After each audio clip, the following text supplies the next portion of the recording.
Si vous pensez que Dio Brando est un simple antagoniste, vous n'avez tout simplement rien compris à l'œuvre de JoJo's Bizarre Adventure. Araki l'a dit lui-même, c'est l'un des êtres les plus puissants de l'univers JoJo. Dio Brando, c'est tout sauf un antagoniste classique, c'est tout sauf un personnage classique, puisque en vérité, c'est littéralement l'antithèse de la famille Joestar. C'est une malédiction, un héritage. Et en fait, Dio, il est tellement fort qu'il ne peut pas mourir de façon banale, ni même revenir de façon indifférente. C'est-à-dire qu'à chaque fois qu'il revient, il est encore plus terrifiant que la fois précédente. Et ce que je trouve fort avec ce personnage, c'est que narrativement parlant, il est impossible à effacer. C'est-à-dire que même s'il meurt, son idéologie subsiste. Même si physiquement il n'est plus là, ses idées restent. Comme dans Stone Ocean, lorsqu'on voit ses ossements, on sent que son influence perdure. Et c'est ce qui fait que Dio, c'est plus qu'un simple personnage. C'est-à-dire qu'à la base, rappelez-vous, lorsque Araki l'a créé, il a fait en sorte que Dio Brando soit l'axe qui va structurer l'entièreté de l'œuvre JoJo's Bizarre Adventure. C'est-à-dire qu'à l'époque, cette œuvre a été conçue pour 3 parties et ça allait se conclure par l'affrontement final contre Dio Brando.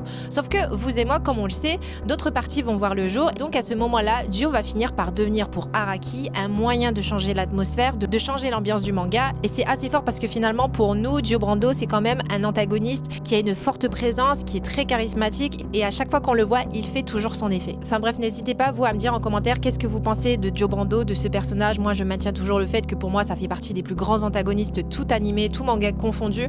Parce que vraiment, en fait, je pense que même pour Araki, il a été dépassé par le fait que finalement, un antagoniste qu'il a créé à la base a gagné tellement en popularité que des fois, je me dis que quand on parle de JoJo's Bizarre Adventure, est-ce qu'on pense directement par exemple à Jotaro ou on pense en premier lieu à Dio Brando ?